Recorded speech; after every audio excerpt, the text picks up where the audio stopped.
ఈరోజు ప్రస్తుతం మేము ఉన్నది మద్దూరు మండలంలో ఉన్నాము. మద్దూరు మండల నడి రోడ్డు మీద ఆగి ఉన్నాము. ఒక 100 మందికి సంబంధించినటువంటి యువకులందరూ కూడా ఈ రోడ్డు మీద ఆగి ఉన్నాము.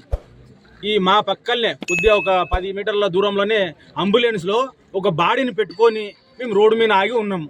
దీనికి కారణం ఏంటంటే నిన్న 2 గంటలకు ఒక యాక్సిడెంట్ జరిగింది. అది వాస్తవానికి యాక్సిడెంటా లేకపోతే మర్డరా అనేది కూడా అర్థం కాని పరిస్థితిలో ఉంది.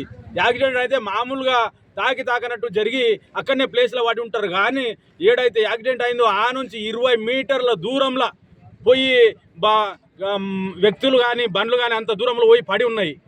ఇటువంటి ఘటన జరిగితే ఇప్పటికైనా కూడా అక్కడ ఉన్నటువంటి పోలీసు వాళ్ళు అంటే నిన్న మధ్యాహ్నం 2 గంటల నుంచి ఇప్పుడు రాత్రి 10 అయినా కూడా 30 గంటలు దాటినా కూడా ఇప్పటికైనా ఆ వ్యక్తిని అరెస్ట్ చేయలేదు. ఎవరైతే యాక్సిడెంట్ చేసిండో ఆ యాక్సిడెంట్ చేసిన వ్యక్తిని ఇప్పటికైనా అరెస్ట్ చేయలేదు. ఆ యాక్సిడెంట్ చేసిన బండిలో 3 మనుషులు పెద్ద మనుషులు వాళ్ళకు కావలసినంత తాగి వాళ్ళ పక్కలో ఒక మైనర్ బాబుని నడిపిస్తూ వారికి ఏం అవగాహన లేనటువంటి వ్యక్తిని పక్కల డ్రైవింగ్ చేస్తుంటే వీళ్ళు బాగా తాగి బండిలో కూర్చొని ప్రయాణం చేస్తూ వాళ్ళు అతివేగంగా పోయి అందులో అతివేగమే కాదు యాక్సిడెంట్ మర్డర్ల మాదిరిగా ఉంది అక్కడ పోయి చూస్తే విజువల్ చూస్తే. కాబట్టి ఈ చర్యని ఇమీడియట్లీ ఖండించేటటువంటి వ్యక్తులు ఖండించకుండా వాళ్ళు పెద్ద లీడర్ల దగ్గర అంటే వాళ్ళకు కావాల్సినటువంటి ఒక జాతీయ పార్టీ సెంట్రల్ గవర్నమెంట్ సంబంధించిన ఒక పెద్ద లీడర్ దగ్గర పోయి తలదాచుకొని ఇక్కడ ఉన్నటువంటి బాధిత కుటుంబం సంబంధించిన వ్యక్తులు మొత్తం రోడ్డు మీద వాడే పరిస్థితి అయింది.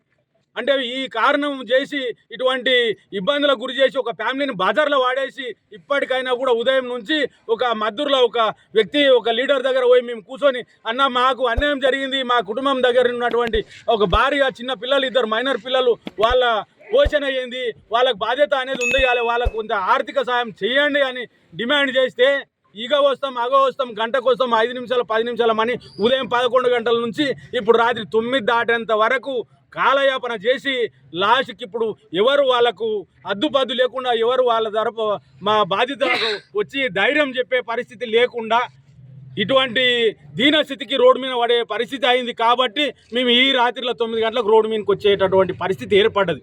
కాబట్టి ఇక్కడ ఉన్నటువంటి ఒక తెలంగాణ ముఖ్యమంత్రి నియోజకవర్గంలో కూడా ఇదే నియోజకవర్గానికి సంబంధించిన మద్దూరు మండలానికి సంబంధించినటువంటి చెండేపల్లి గ్రామ వాసి చనిపోయిండు. ఇదే మద్దూరు మండలికి సంబంధించినటువంటి పెదురుపాడు వ్యక్తి విజయ్ కుమార్ రెడ్డి అనేటటువంటి వ్యక్తి ఒక రెడ్డి కుటుంబం అయినటువంటి వ్యక్తి. కాబట్టి వాళ్లకు పెద్ద లీడర్లు అండగా ఉంటారు. ఇక్కడ బీసీ వ్యక్తి చనిపోయినటువంటి వ్యక్తి వాళ్ళు వ్యవసాయం చేస్తూ కూలీనాలు చేస్తూ బతికేటటువంటి కుటుంబాన్ని రోడ్డు మీద వారేసి వాళ్ళకు ఎలాంటి బాధ్యత లేకుండా వాళ్ళకు ధైర్యం లేకుండా ఇప్పటికైనా కూడా ఏ నమ్మకం లేకుండా ఎవరు కూడా వచ్చి వాళ్ళ తరపున మాట్లాడే పరిస్థితి లేకుండా రోడ్డు మీద వేసినటువంటి పరిస్థితి అయింది. కాబట్టి వీళ్ళ తరపున రేపు ఈ టైం అయినా మేము ఆ బాడీని కూడా అంత్యక్రియలు చెయ్యము. ఎందుకంటే ఆ బాధ్యత కుటుంబానికి న్యాయం జరిగేంత వరకు కూడా మేము అంత్యక్రియలు కూడా జరిపి కూడా ఎట్లయితే చనిపోయిండు మా వ్యక్తి. కాబట్టి వాళ్ళు పరిణామాలు చెల్లించాల్సిందే. వాళ్ళని ఇమీడియట్లీ అరెస్ట్ చేయాలి. దయచేసి పోలీసు నాయకులు పోలీసు వ్యక్తులు కూడా వాళ్ళు కూడా సహకరించాలి. ఎందుకంటే చనిపోయిన కుటుంబానికి అండగా ఉండాలి. కానీ మేము వాళ్ళని కూర్చొని మాట్లాడుకొని వాళ్ళకు న్యాయం చేద్దామని కూర్చుంటే ఒక 5-6 మంది పోలీసు వాళ్ళని మద్దూరు పోలీస్ స్టేషన్ నుంచి పంపించి అక్కడ ఉన్నటువంటి వ్యక్తులందరినీ కూడా బెదిరించేటటువంటి పని చేస్తున్నారు తప్ప న్యాయం చేసే పని చేస్తలేరు. కాబట్టి వాళ్ళు ఎంబడి ఉన్నటువంటి నాయకులకు కూడా ఎవరం కూడా శాశ్వతంగా ఇక్కడనే ఉండేటోళ్ళం కాదు.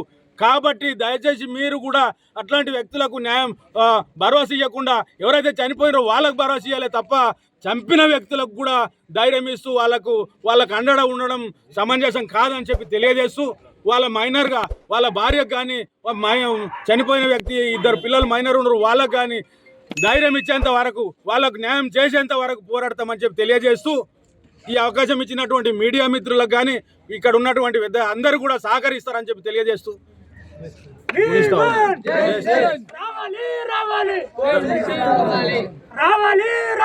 బాధ్యత